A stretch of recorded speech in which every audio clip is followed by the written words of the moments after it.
She always wears, like, she's styling every time. Won't I say something that touched? Man.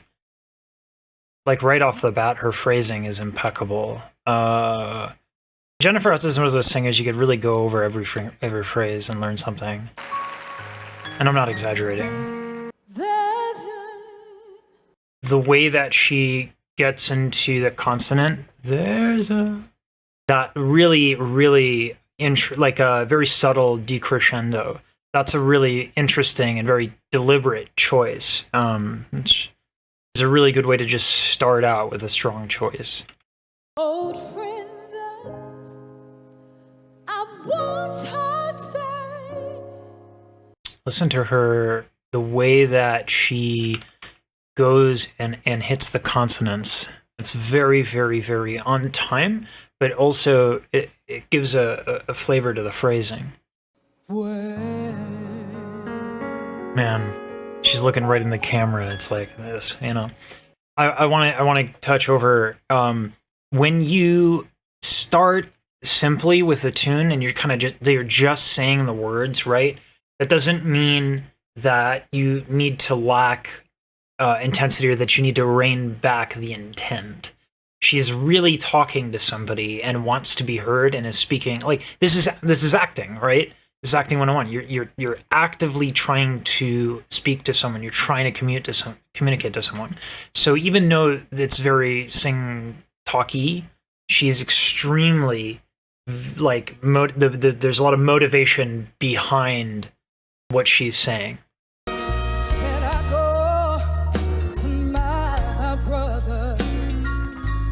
The way she's developing, so we can just look at every element, and we're not going to do that, but we could.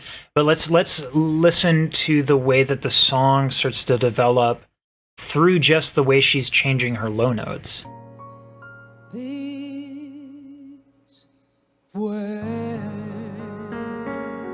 Right, we're getting a little breathier of a low note, less oomph, which is fine, right? That's a quality. It's an aesthetic.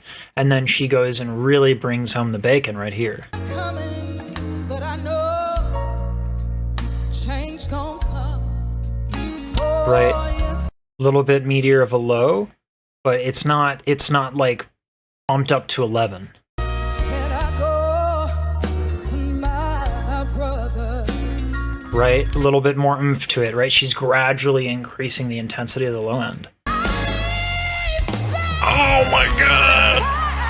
Oh god, that's so good. That is so hard to do. I can't even begin to express how difficult that is to do. Whenever you have a growly quality like that, you have to be extremely, extremely careful, because it's not efficient, it's not ergonomic. So you run the risk of hurting yourself, but an interesting and kind of a contradiction of what you'd think how it works. You'd think, oh, there's power there must be a lot of breath. And actually, you rein back the breath as much as you possibly can. You really mitigate the exhale. And the way you do that is you don't shy out. You have to, like, really actively have, like, really nice active posture in the same way like a fighter would. You have to get kind of like awake, you know what I'm saying? And this is the reason why. So, is there? Yeah, buddy. All right here. Okay. So that is just a little plastic bag that I put under the sink. And so this is exactly how the lungs work, is they don't have structure of their own at all. They're just kind of tied to, or like with a viscous outline. I don't know, but with a viscous thing, right? There's a lining that attaches the lungs to the torso. In fact, the reason why a collapsed lung is so bad is because they need to go in there and reattach the lung, right? It doesn't have any structure, so if you have a detached lung, they just kind of sink into their own thing and you can't really breathe. Yeah, not pleasant. But I really need to get rid of this like and subscribe. It's killing me. So the idea of expanding as much as you can, and this isn't right? This isn't like a assume the position thing. This is like, your posture has to be really active and really, awake, and you have to be loose. And so this is this oxymoronic like thing. You got to be energized, but you have to be really, really loose. And again, pro athletes are amazing at this. And this is the same idea. It's a vocal athlete. Ooh. It's been a long day. I love this. So, and this is why, another example of many, why Jennifer Hudson is just on another level. And yes, it's the notes. Yes, it's the technique, but it's also how specific she gets with the phrasing. Listen to her vowel here and watch the shape of her mouth, and we'll talk about why that's significant. It's been a long day. So that right there is pursing of the lips. It's been it's not this. It's been a long, long time, right? That's not what she's doing, right? We're not Ethel Merman over here. Time, right? She's giving a nice, relaxed, sumptuous sound by relaxing her lips. That's particularly effective because we kind of do that when we're tired, right? We just wake up and we're like, right? And this is also a thing that we see a lot nowadays, in almost like every recording. We see a lot of people doing the ooh, right?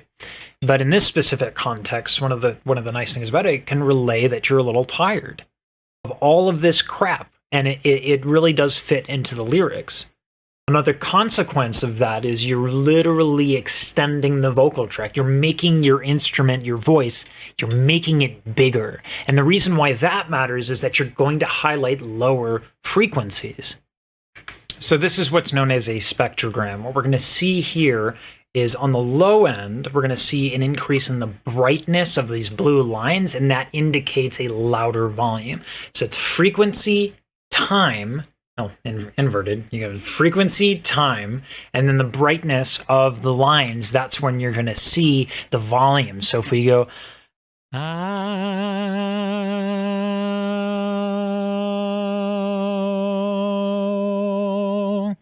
right, you start to see that these lines brighten up, and that creates that lower, more sumptuous tone, as well as disappearing kind of frequencies in that 2000 hertz range, which is where we get a lot of kind of the presence of the voice. And so it really kind of calms it down and makes it more lush.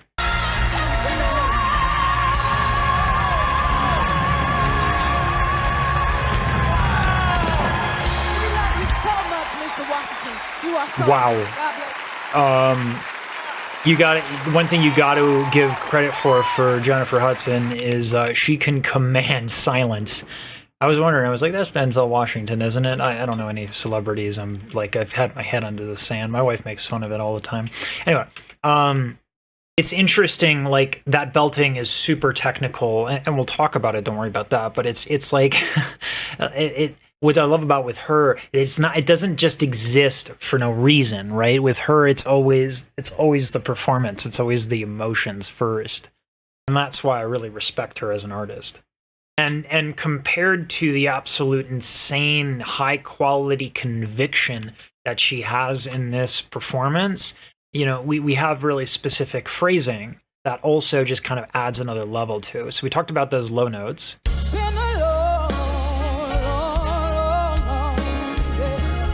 And that sets up for a big contrast to these really bright belts. Oh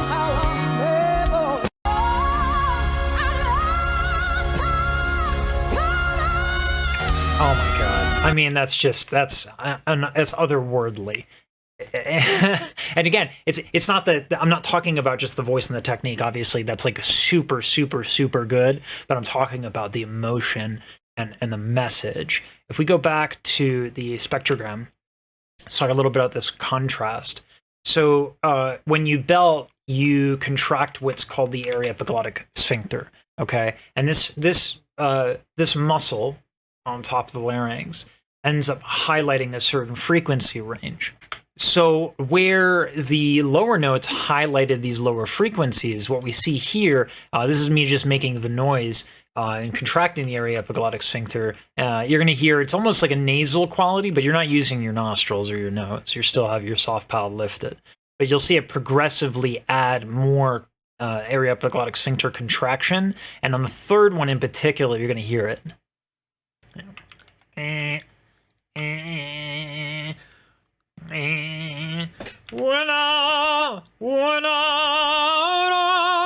Right? And so that whole chestnut is extremely important to the aesthetic of a belt. And it's used all the time in opera as well. So you have to kind of balance it and use it judiciously, because if it's too much, then it's way too much. But again, and this is the singer's format thing that I had up. But again, if you look at just the contrast and the epicness of this.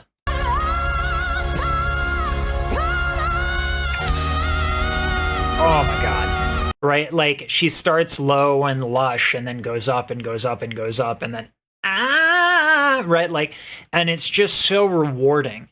And it's got this sound, this bite. She's so good, and this is so epic. And I wish right now that I were Denzel Washington in that chair, because oh my God. I mean, there's a reason why Jennifer Hudson is a legend. I mean, it takes someone special for me to know who someone is in advance, because I'm so pop culture ignorant. Like, when I was studying opera, like, I didn't listen to anything else, and I studied opera for like a decade. So like, all this stuff went over my head.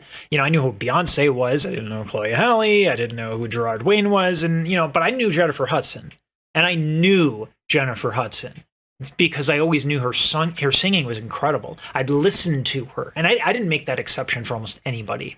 Because I'm a stodgy and pretentious fool. But like, jokes aside, she's outstanding, and there's so much you can learn from every single performance of hers, which is why I'm going to go listen to every single performance of hers. I'm not mad about that, actually. That doesn't sound like a chore.